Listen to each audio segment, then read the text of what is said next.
Bueno, buenas tardes. Vamos a comenzar entonces con el tema del día de hoy, que es hemodinamia en el shock neonatal.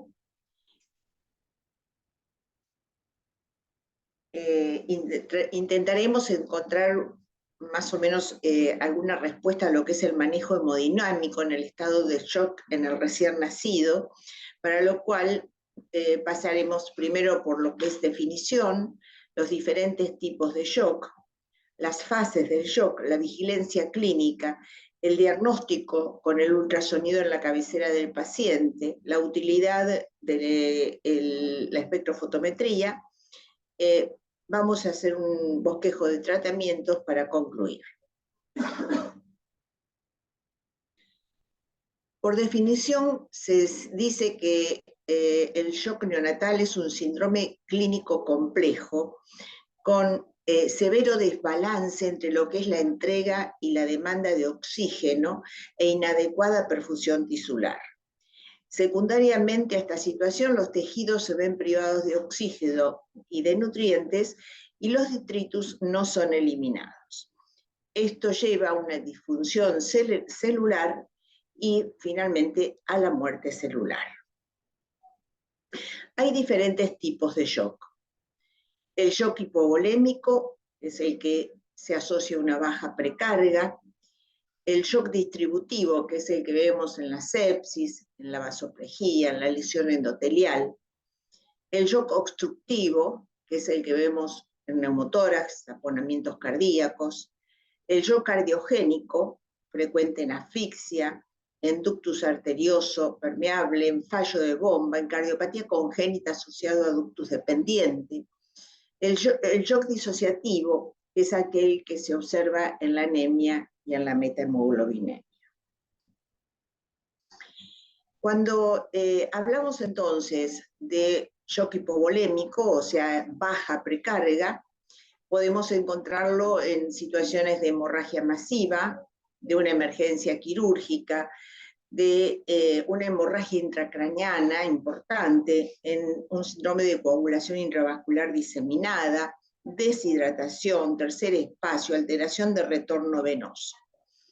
Cuando hablamos de shock cardiogénico, entonces hablamos de afectación tanto de la contractilidad o de la función sistólica como del lusitropismo, de la función diastólica.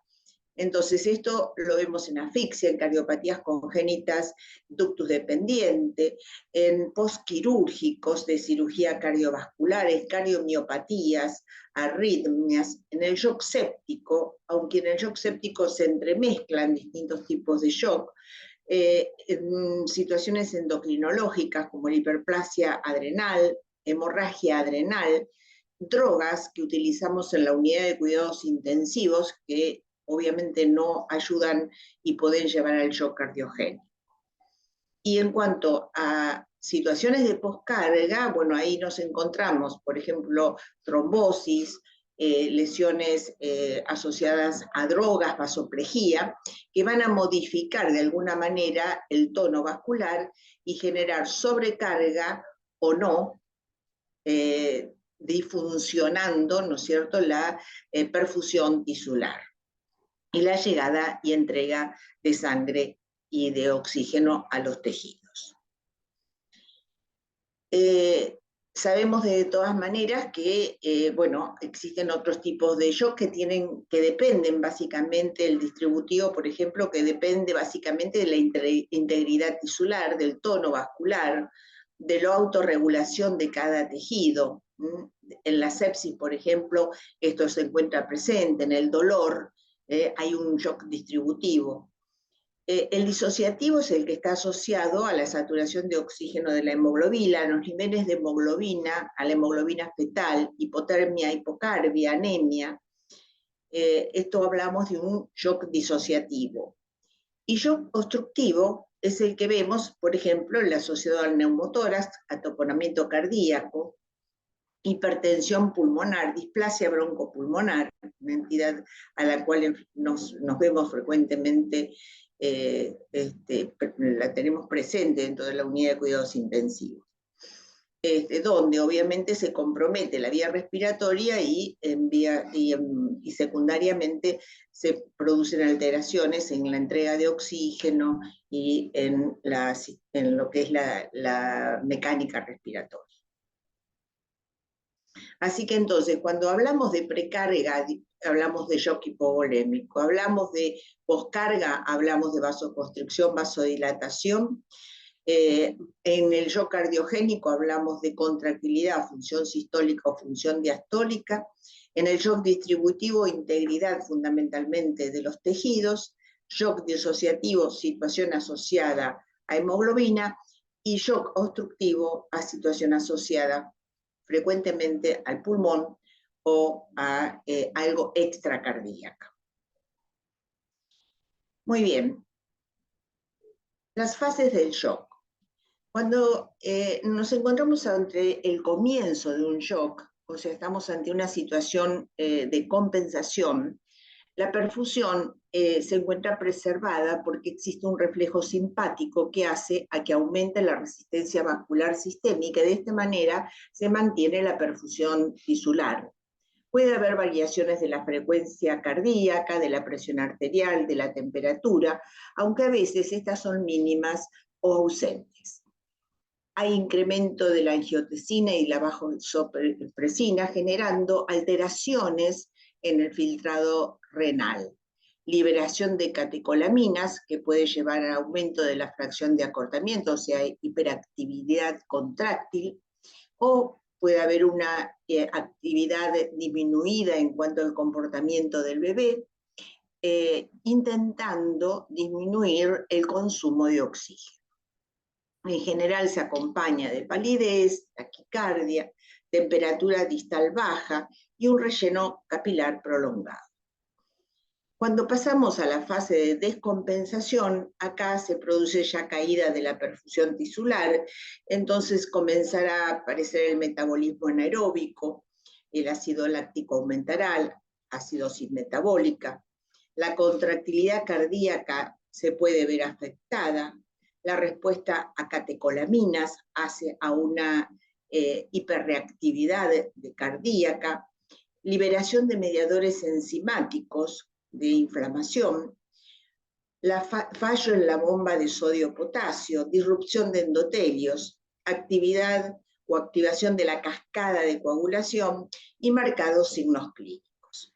Aquí, entonces, la respuesta a los tratamientos suele ser inadecuada.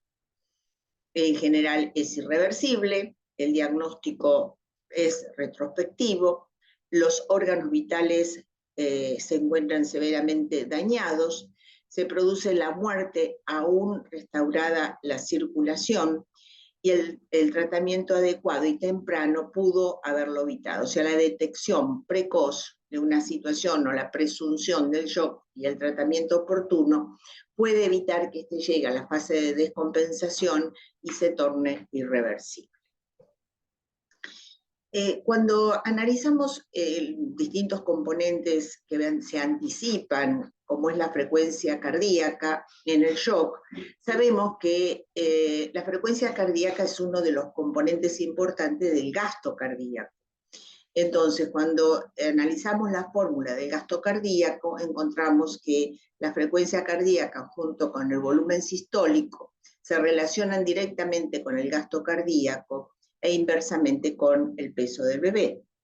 De manera tal que si el bebé por ahí presenta una taquicardia leve en general, esto puede incrementar el gasto cardíaco como un intento de mantener la perfusión tisular. Pero si la taquicardia es excesiva, o sea, empezamos un circuito de hiperdinamia, se empeora el llenado diastólico porque se acorta y también la perfusión coronaria, porque se acorta el periodo de perfusión diastólica, que es durante el cual las coronarias reciben el flujo.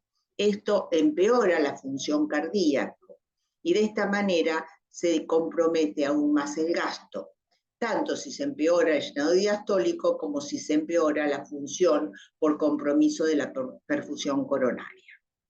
Ahora, si la bradicardia es significativa, como veíamos el otro día en asfixia, entonces aquí, si está por debajo de determinados límites, esto también, como se relaciona directamente con el gasto, va a comprometer y generar un pobre gasto cardíaco.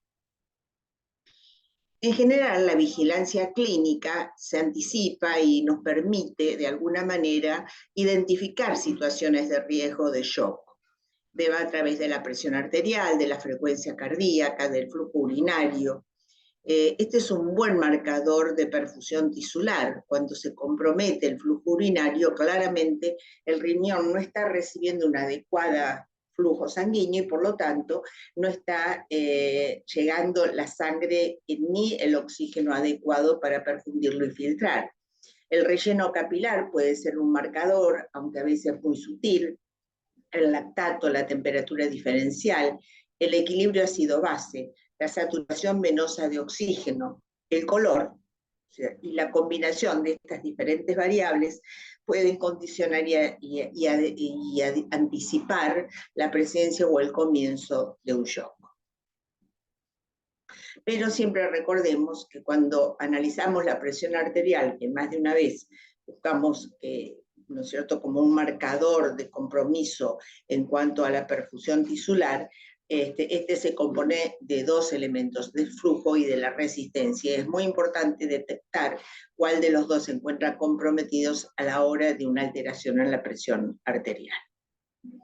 Así que es importante en toda situación previa al shock poder identificar la situación hemodinámica para poder activar el tratamiento y tratar de evitar que el shock evolucione hacia una etapa de compromiso irreversible.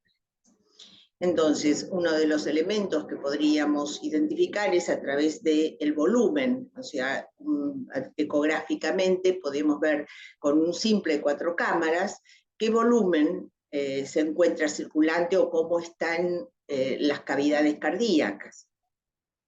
También calculando el gasto cardíaco, cómo está el retorno venoso a través de la cava inferior, por ejemplo, podemos identificar si el retorno venoso se encuentra alterado, como se ve, por ejemplo, en esta cava que está dilatada y fija, y en movimiento veíamos que pulsa escasamente con un volumen que se mantiene constante, ¿no es cierto?, como si hubiera una dificultad en el ingreso de sangre a las cavidades derechas. Esta cava, por ejemplo, es una cava de aspecto normal. El flujo en vena cava superior, reconocemos que es bifásico, ¿no es cierto?, tiene una sístole ventricular, tiene un llenado pasivo ventricular y una sístole atrial.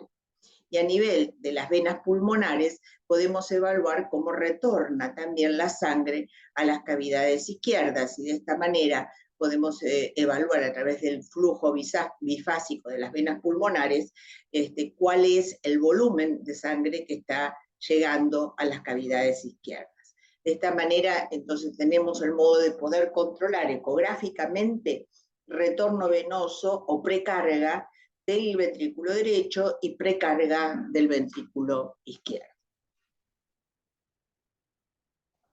Pero también es importante qué flujo sale, ¿no es cierto?, del corazón para eyectar hacia la circulación.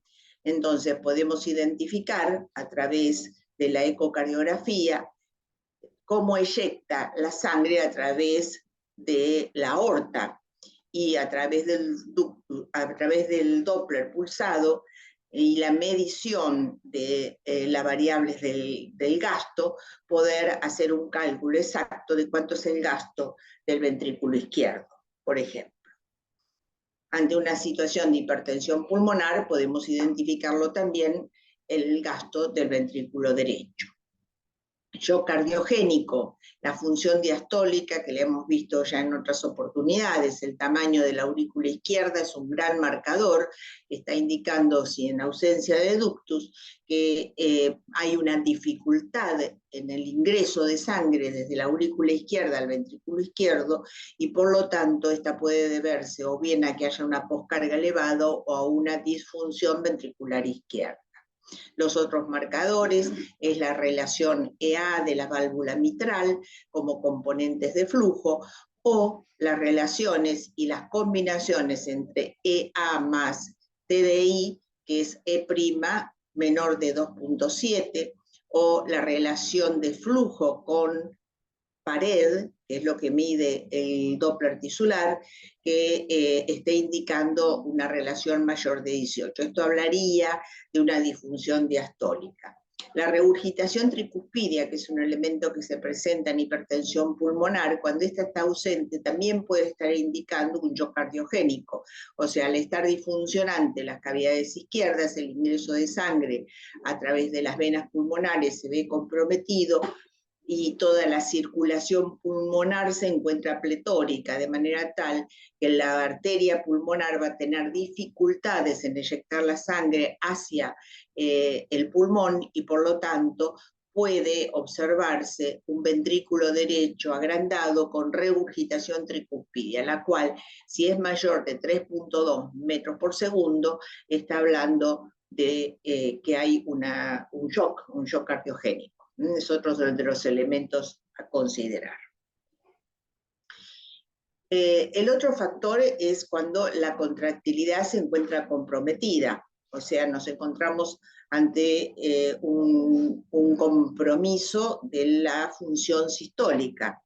Y aquí, bueno, la fracción de acortamiento es uno de los elementos más confiables. Recuerden que si este se asocia con hipertensión pulmonar, quizás no sea la medición más significativa, sino la velocidad de acortamiento circunferencial, donde en lugar de medir el diámetro, estaríamos midiendo la circunferencia de ese ventrículo en sístole y en diástole.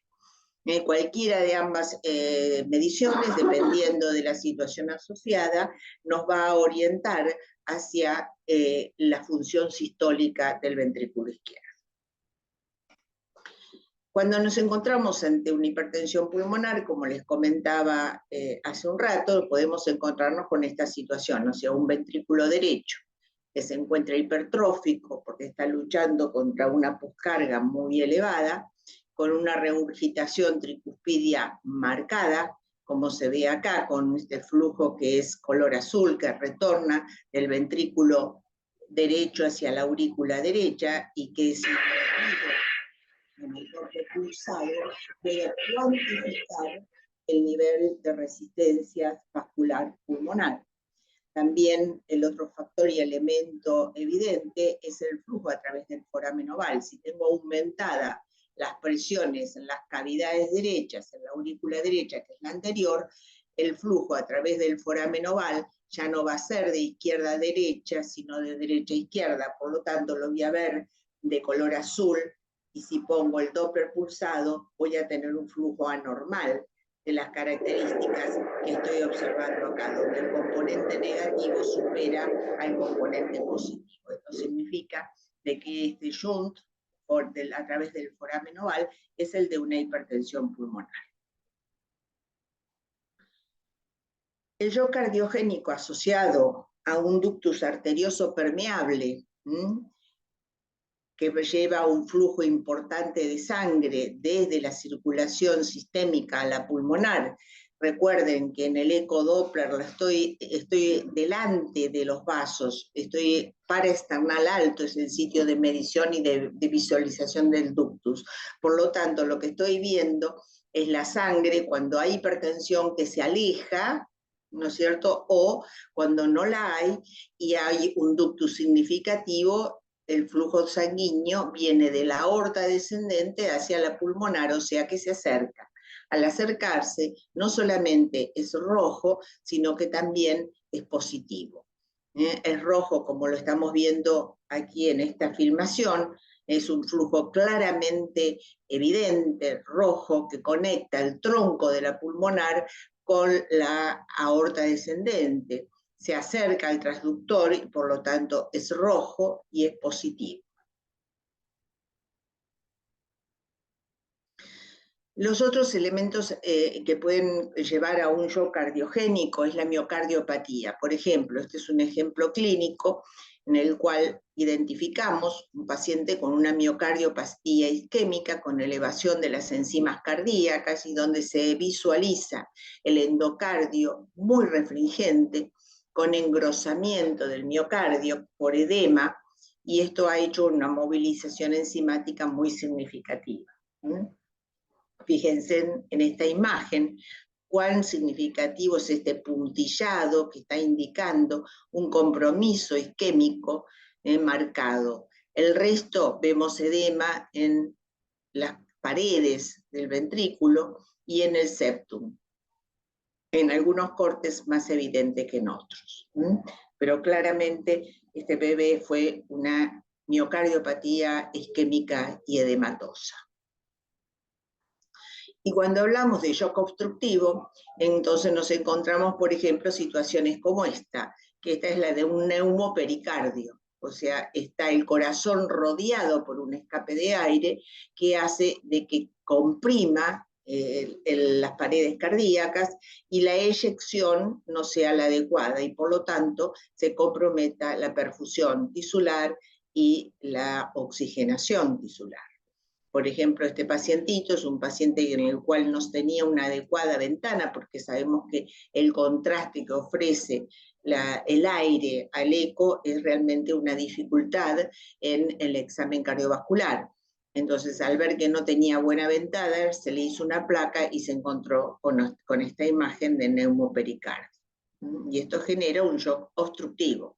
Es un bebé que estaba en alta frecuencia, con una MAP de 14, con mala ventana ecográfica. Entonces, este bebé lo que tenemos que hacer básicamente es tratar de mejorar esta situación y aliviar ese corazón, aliviar incluso en esta situación esa compresión que se genera.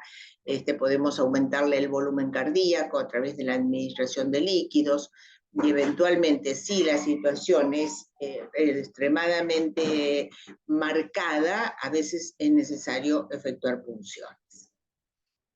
Bueno, y los diferentes escapes de aire, que fíjense desde el neumotórax, quistes únicos, quistes múltiples, enfisema intersticial, escape de aire y neumotórax muy significativos. Fíjense este enfisema intersticial que marcado, bueno, esto genera compromiso, el corazón está chiquito y obviamente eyecta inadecuadamente la sangre hacia la circulación sistémica. El taponamiento cardíaco es el típico caso de shock obstructivo, donde encontramos, está rodeado por líquido y vemos un catéter que está en la cavidad, donde drena esa intrusión parenteral, seguramente que ese paciente está recibiendo. O sea que lo que hay que hacer en esta situación para aliviarlo es sacarle esa infusión que estamos pasando y tratar de expandir con volumen y eventualmente la punción. Pero bueno, existen otros shock, como dijimos, como es el distributivo, muy presente en la sepsis, y podemos controlar a través de las diferentes maneras de obtener imágenes de los flujos, las características de las perfusiones tisulares, ¿no es cierto?, tanto al cerebro como al hígado. Fíjense que claro se ve la perfusión hepática cuando colocamos el Doppler pulsado color, y también el tamaño de los riñoncitos, Bueno, acá tenemos el hígado y acá tenemos el riñón y la perfusión de los riñones. Cuando hay una perfusión de estas características, es poco probable que este bebito tenga una alteración o un shock distributivo, con una perfusión renal tan clara y tan marcada. Bueno, la situación de una enterocolitis necrotizante lleva también a un shock distributivo. Y esto lo podemos identificar ecográficamente con las imágenes que son típicas, como es la de neumatosis intestinal, o el aumento de la perfusión intestinal, donde están los signos del anillo, el signo del I, de la I, o el signo de la cebra, que son signos de allá de compromiso importante de las asas intestinales. Fíjense que aquí está un intestino normal, un intestino bien perfundido y dentro de los parámetros normales, pero aquí estas imágenes son compatibles con una enterocolitis necrotizante. Son imágenes tomadas del Radiology del 2005, que son muy claras y el artículo es excelente si lo quieren buscar. Y lo que no podemos pasar por alto es el shock por dolor. Por ejemplo, en esta bebé que tiene 24 semanas, 8 días de vida, 620 gramos, había sido sometida a una cirugía por un ductus arteriosis, se encontraba en el 7º día de vida, en alta frecuencia, y bueno, estaba con taquicardia, de golpe, oxigenación inestable, hiperglucemia, leucocitosis y este abdomen, el cual obviamente uno piensa inmediatamente en que hay un compromiso, un shock distributivo por una enterocolitis necrotizante. Sin embargo, cuando hacemos la placa pensando en que estaba perforada o que había una lesión evidente de escape de aire en peritoneo, nos encontramos con esta línea, que fíjense está subcutánea y estaba goteando en ese momento un inotrópico con efecto alfa, lo cual generó esta vasoconstricción de la piel que llevó a que el bebé estuviera en un shock realmente por dolor.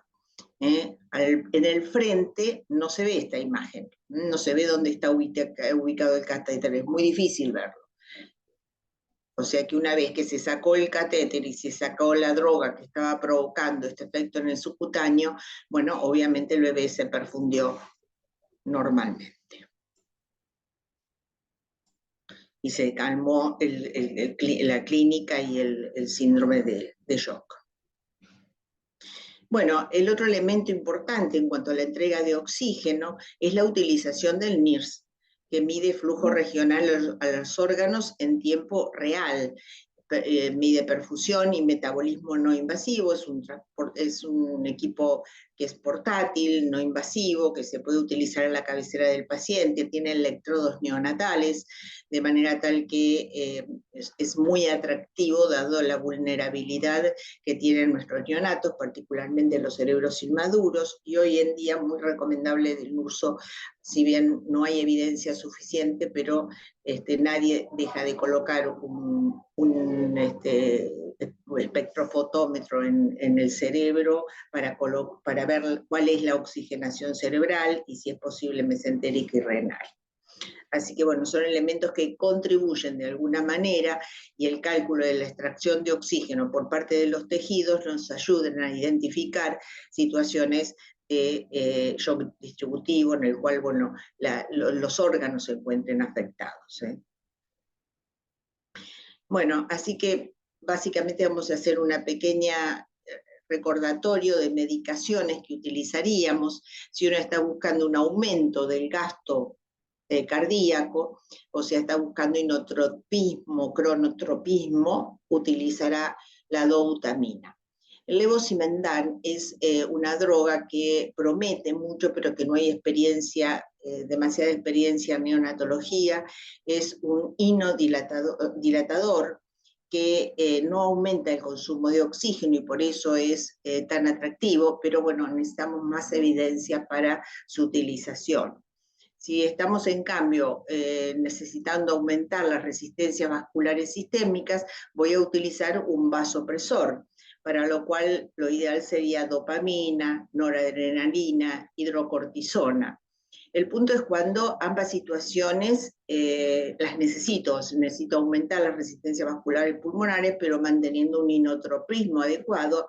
En ese caso, entonces, la asociación de dobutamina va a ser con dopamina, puede ser con epinefrina, y suspender la dobutamina y utilizar las drogas que mencioné por el aumento de la resistencia vascular sistémica. Ahora, si yo me encuentro ante una situación de hipertensión pulmonar, donde necesito disminuir la relación entre la resistencia vascular pulmonar y la resistencia vascular sistémica, disminuir el Shunt de derecha a izquierda, la asociación más apropiada es norepinefrina y vasopresina con los inotrópicos.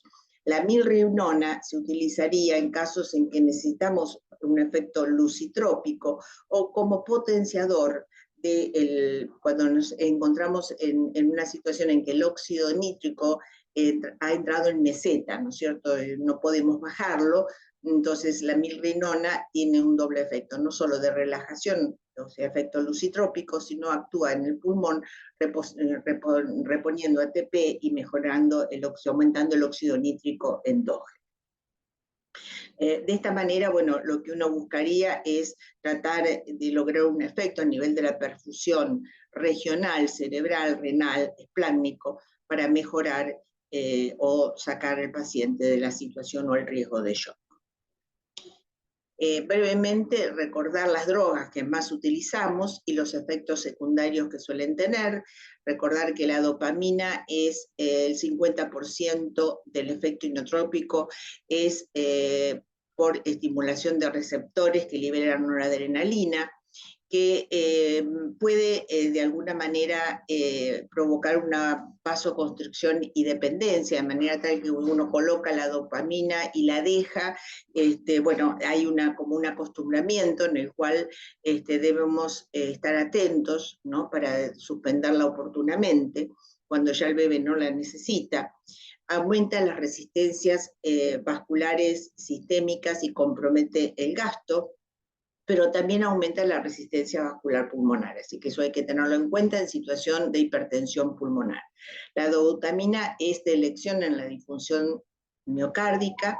La adrenalina aumenta el lactato sérico independientemente de la mejoría del estatus hemodinámico, pero produce hiperglucemias con requerimiento a veces de insulina.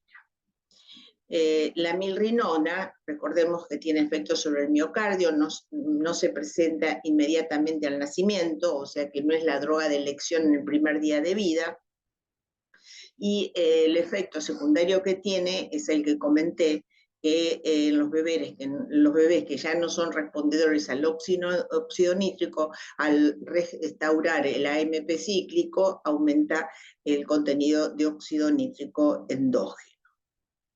Bueno, y la vasopresina, a la cual nos vamos a referir ahora en un minutito. Recordamos la vasopresina, que es la llamada también hormona antidiurética, es producida a nivel del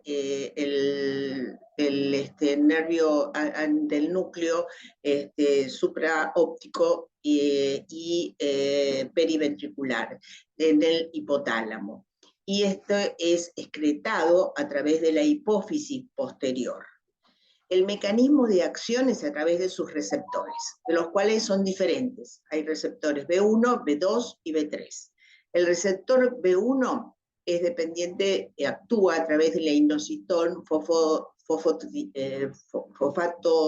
trifosfato, que son receptores de los vasos sanguíneos que producen vasoconstricción.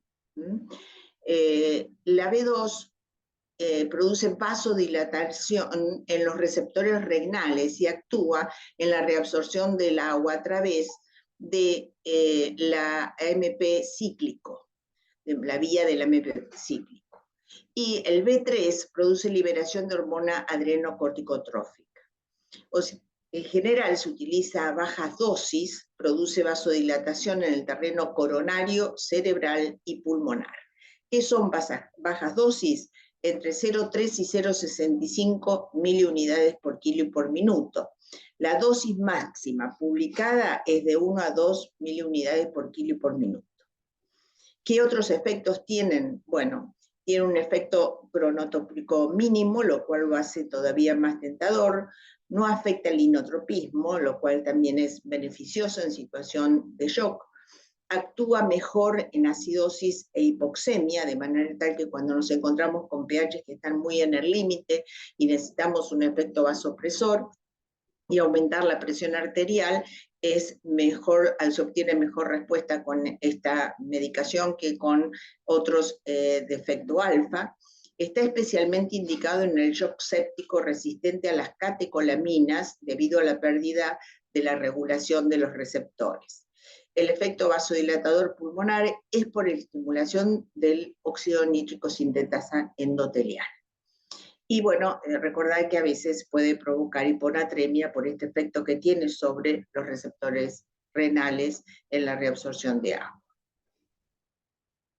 Bueno, el doctor Iván Seri, que muchos lo habrán escuchado, es el autor de este resumen, diría yo, en cuanto a lo que uno busca en los tratamientos de un shock. Él dice, una sostenida estabilización del estado cardiovascular con adecuado mantenimiento de la presión arterial, del gasto cardíaco, de la perfusión tisular y de la oxigenación sigue siendo un desafío en los neonatos más críticamente comprometidos. El tratamiento de estos pacientes requiere del más complejo entendimiento de la etiología y fisiopatología del shock. El efecto de los diferentes tipos de ventilación mecánica sobre la función del sistema cardiovascular y los mecanismos de acción farmacológicos y potenciales efectos indeseables de las aminas simpático-miméticas y de otros medicamentos usados en el manejo del shock neonatal. O sea, debemos ser absolutamente cautos con las medidas terapéuticas que implementamos y sobre todo tenemos que tratar de que fundamentar muy bien por qué elegimos cada droga para cada situación. Así que como conclusiones, el reconocimiento temprano del shock y la fisiopatología es crítica en la oportuna intervención y en poder mejorar a los pacientes. El ultrasonido efectuado en la cabecera de los pacientes puede proveer información vital anatómica y fisiológica para este manejo, y su amplio uso está limitado por la disponibilidad de los profesionales entrenados. O sea, cuanto más seamos las personas que estemos entrenadas en aumentar esta observación dinámica de la cabecera del paciente en estado crítico, entonces mayores vamos a ser, o mejores van a ser las terapéuticas implementadas. Su utilización permitirá estandarizar y protocolizar el manejo del shock neonatal. La ecocardiografía neonatal debería ser una extensión del examen clínico y de los parámetros usados tradicionalmente. Así que bueno, con esto cerramos la charla. Y bueno, quedo dispuesta a las preguntas. Si hay preguntas, las pueden poner en el chat, aquellos que no están conectados directamente.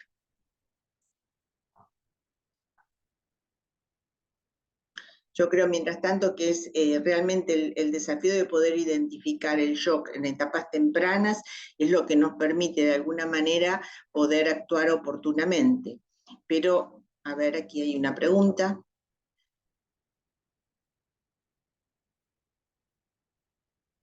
No hay preguntas por ahora. No sé ustedes, chicos, si quieren preguntar algo de shock. Yo más que nada tal vez preguntarte los tips principales que a veces a uno le cuestan, es el prematuro, capaz un pretérmino tardío, la comparación de cómo identificar en un pretérmino tardío que es más grandecito, en un pretérmino extremo, qué tips hay que tener en cuenta, bueno, y en base a eso, vos ya lo dijiste, un poco qué tipo de drogas usar, cómo iniciar, cómo es el tiempo en decir que ese chico capaz está teniendo una falla diastólica y tal vez uno ve cómo se mejora también con la mirbilona, que capaz no en todos lados lo utilizan tanto. O sea, eso como un breve resumen. Sí, en realidad el tema es que obviamente la clínica sigue siendo soberana, o sea, uno la sospecha inicial siempre es clínica. O sea, uno ve que el bebé de alguna manera empieza a tener signos pequeños de que algo le está pasando. O se pone muy taquicárdico, aunque empieza a alterar la perfusión tisular, disminuye la diuresis, puede presentar variaciones de la temperatura, poder encontrarse inestable en cuanto a su temperatura, puede o encontrarse decaído, diferente, con algún sensorio alternante, como si estuviera ahorrando el consumo de oxígeno, ¿no es cierto? Que es lo que serían las fases tempranas o del shock compensado, al cual uno debiera estar atentos para evitar precisamente el pasar a la siguiente etapa. Esto en general es igual para todos los pacientes, ¿no? Independientemente de la edad gestacional. Cualquier bebito que presente algún signo de inestabilidad y que uno pueda, aparte de la clínica, por supuesto, ver el lactato, ver la perfusión tisular, ver la diuresis, si ha caído la diuresis, si le puedo hacer un eco y empiezo a ver que realmente la función cardíaca se comienza a comprometer, que la contractilidad o el lucitropismo comienza a comprometerse. Piensen que si bien hay distintos tipos de shock, como yo les mostraba acá, ¿no es cierto?, de que hay un shock cardiogénico, hipovolémico, obstructivo, disociativo y distributivo, a veces en las entidades se mezclan los distintos tipos de shock. Entonces uno puede encontrar distintos componentes, ¿no es cierto?, en el mismo shock. Entonces, porque también se altera la integridad tisular, porque por ahí se prolongó la situación y entonces se alteró el tono vascular y la llegada de sangre a diferentes tejidos y entonces se compromete, o el cerebro, o se compromete el riñón, o se compromete el intestino. Entonces creo que hay que estar muy atento a todos esos signos pequeños que nos permiten identificar las etapas tempranas, y bueno, cuando ya el shock es irreversible, actuar activamente y ser todavía más, digamos, como exigentes con el control y con la vigilancia. Y tratar obviamente de sacarlo de esa situación lo antes posible, porque sabemos que la permanencia va a llevar a muerte celular, a necrosis celular, a alteración de la entrega de oxígeno, que eso puede llegar a ser irreversible, ¿no? No sé si es lo que me preguntaste.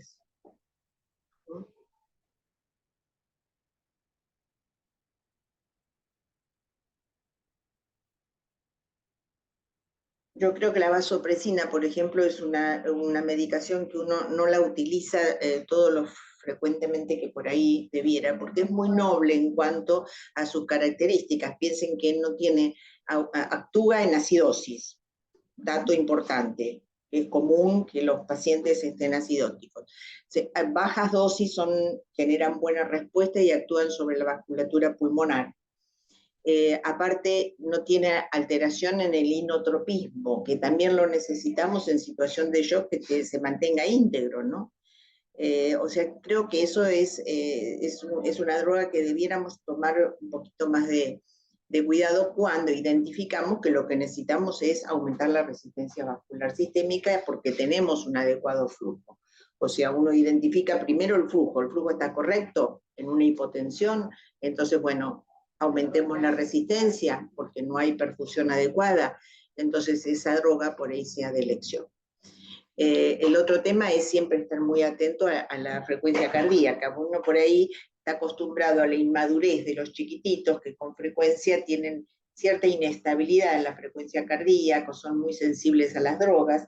Sin embargo, hay que recordar que taquicardias excesivas pueden llevar a un shock criogénico. porque el shock cardiogénico precisamente es por alteración en la función diastólica, que se ve comprometida por la misma taquicardia, porque no hay tiempo de llenado, y segundo, porque también afecta la perfusión a nivel coronario, como les mostraba en este esquema. Ambas situaciones van a alterar el gasto cardíaco. Y ni que hablar si la bradicardia es significativa, como sucede y como vimos el otro día en asfixia, con el tratamiento en hipotermia terapéutica, uno de los elementos que, bueno, sabemos que ya de por sí el paciente asfixiado tiene tendencia a la bradicardia. Si a eso le agregamos que la hipotermia la aumenta y nos encontramos en el límite del gasto, por ahí tengamos que tratar esa situación también, porque, bueno, obviamente eso compromete la perfusión tisular y puede llevar a un shock irreversible.